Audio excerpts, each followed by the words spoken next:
Hello, everybody. My name is Zach Dressel, and I am the Assistant Director and Curator of the Earl Scruggs Center located in Shelby, North Carolina. And I'm going to be doing a series of videos. This is the first one in a series of videos on historic property research and how to use online tools in order to conduct historic property research. This is going to take the place of our Coffee with the Curator program for September of this year.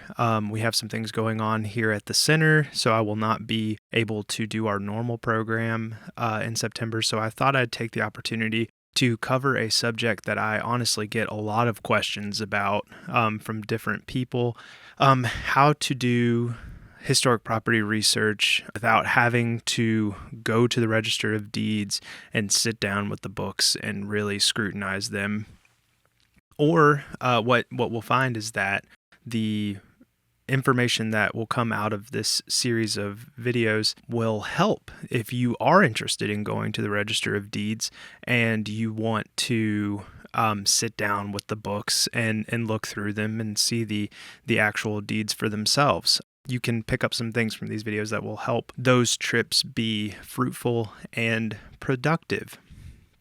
So in this first video, we are going to be covering perhaps one of the most important tools online for historic deed research, and also one that I encourage people to start with as they are starting to do historic property research, and that is the GIS map and database for Cleveland County. Now, the GIS database is something that holds pretty much all of the vital statistics around various properties in Cleveland County, but it is not Cleveland County specific.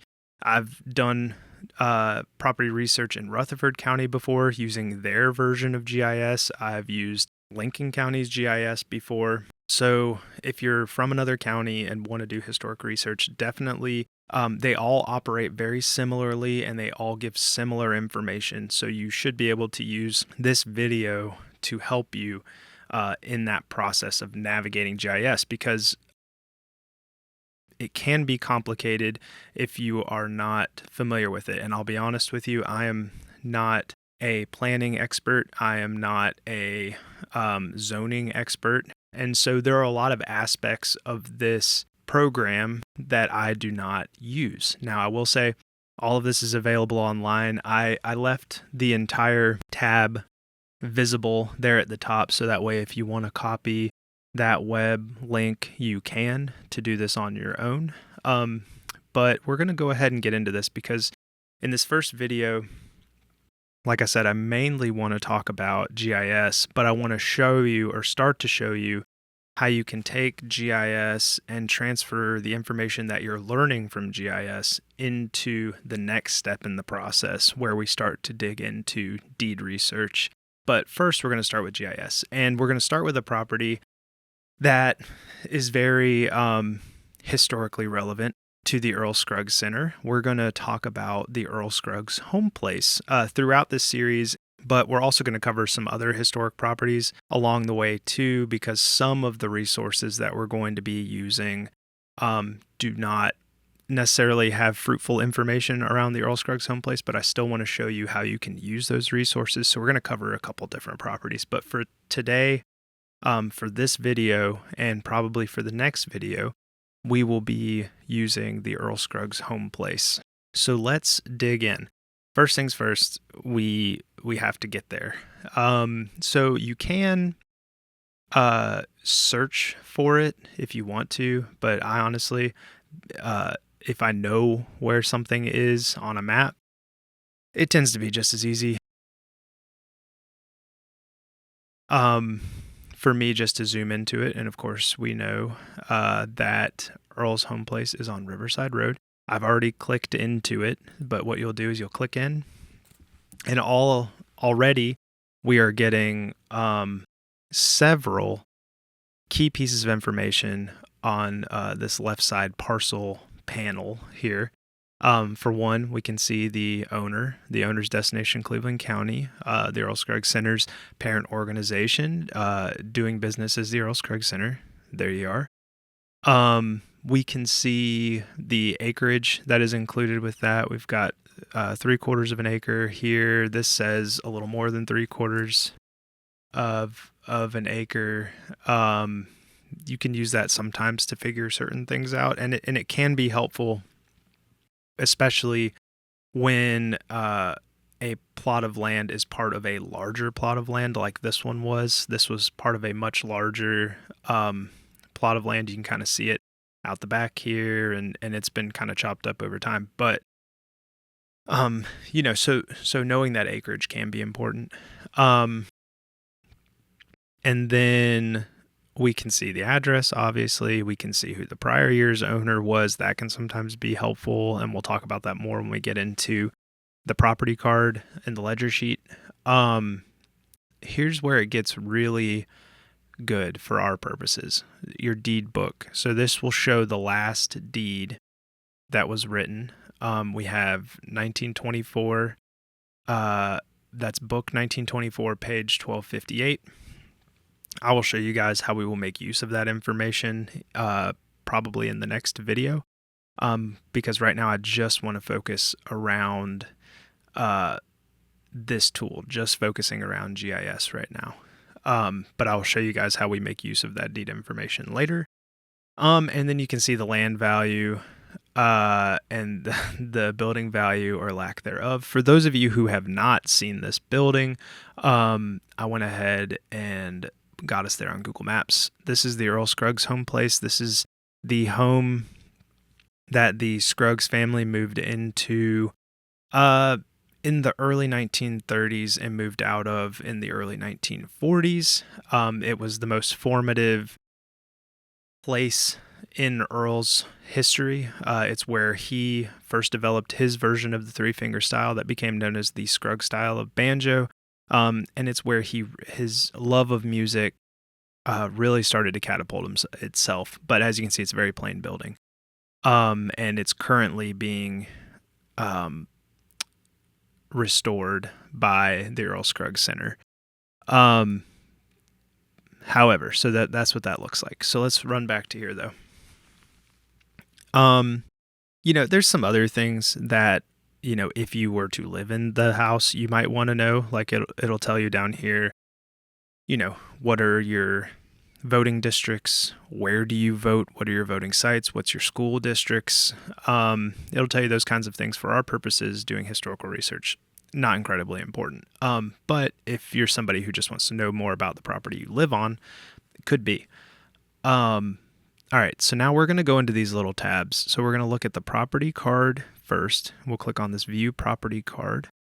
And now we're getting some more information here. So as you can see, we've got a bunch of different things. A lot of it is copied over from the other information that we were just looking at. Obviously, we have our deed year. So when the deed was signed, 2024 was when the Earl Scruggs Center purchased the property. The book, 1924, which we already talked about, and the page at 1258, which we also talked about earlier. You have a plat book and page, which can be useful. We could talk about that later, but a lot of that information is not going to be available digitally, but still might be useful. And then as we go down, we can start to see some other information. So we can see here our square footage. We can see that's roughly 1,000 square foot, 1,100 square foot. We can see the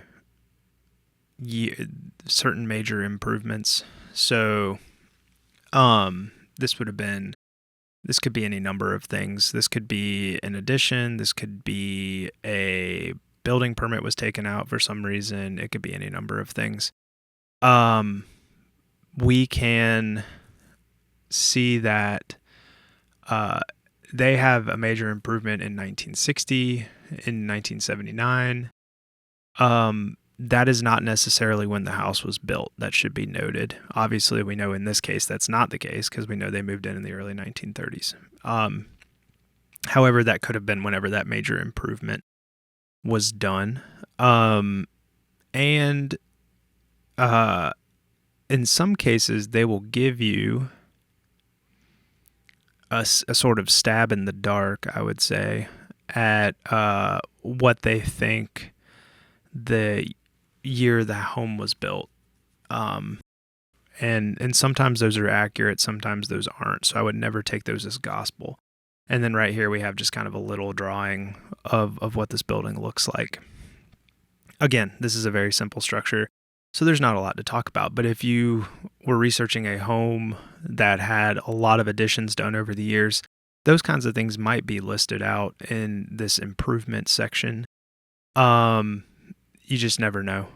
And so now we'll jump back. We'll close this out. And we'll jump back and we'll go look at more of the meat and potatoes. Rarely, we can look at this parcel history. Rarely is that going to give you too much of interest. As you can see here, it's giving us our deed. What you'll note is the older the structure and the longer it's been in a specific family, or the longer it's had the same owner, this historical section kind of starts to have trouble because it's really keeping up with deeds after 2002, as you can see here. Now, for prior to 2002, we want to go look at the ledger sheet, and that typically tends to be a little more fruitful when you're doing historical research on a property and not just doing like real estate research. So let's jump into that. First thing I want to do before I go into the ledger sheet is I want to see what the block and what the lot is here. So I've got block 1, lot 163. That's going to help me whenever I get into this ledger sheet, as you will see, because it's going to be a mess in here. Okay, so here's the overwhelming piece of this whole thing.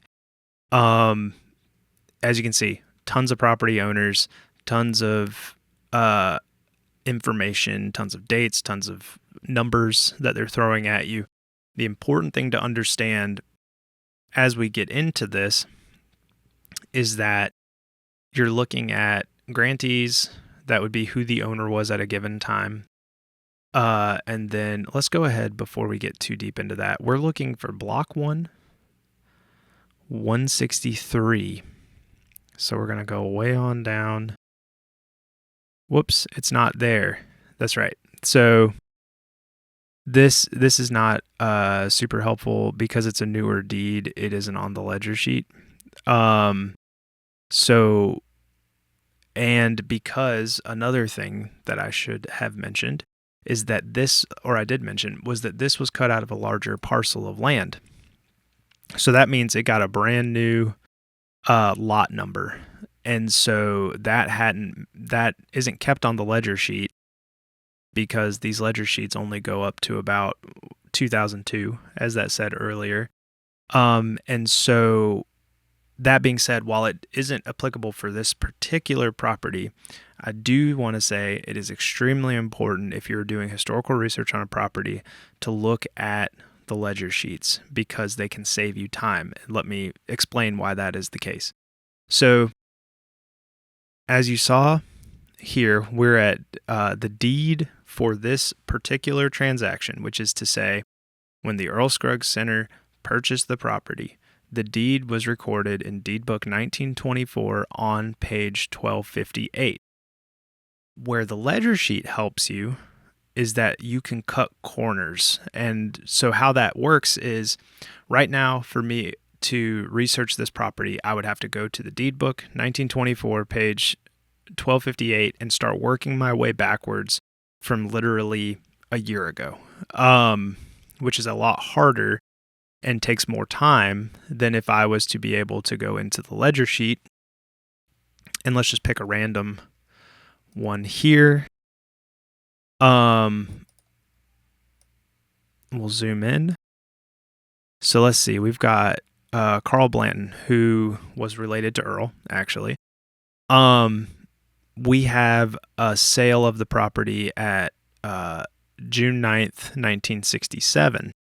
Okay, now we're, a little further back in time, and the deed book and page for that is 8T 141.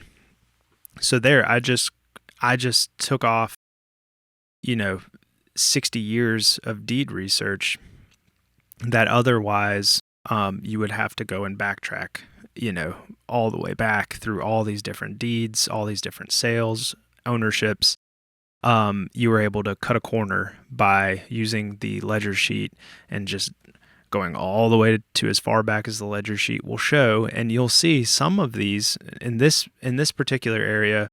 They're all going to be more recent deeds, and that is because of a variety of reasons. However, in some of the older parts of the county, you'll see you could cut off as much as 100 years by doing this over time. And so, it is always worth doing a look. And actually, we're going to do a look anyways, real quick. Because sometimes you can cut some off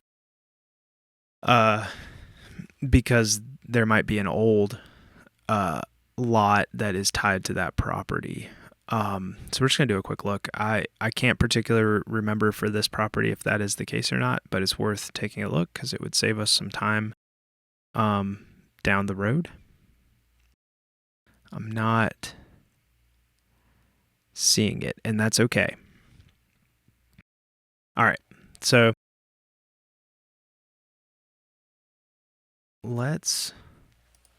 that's kind of a general idea of how to use GIS, what information you can find on GIS.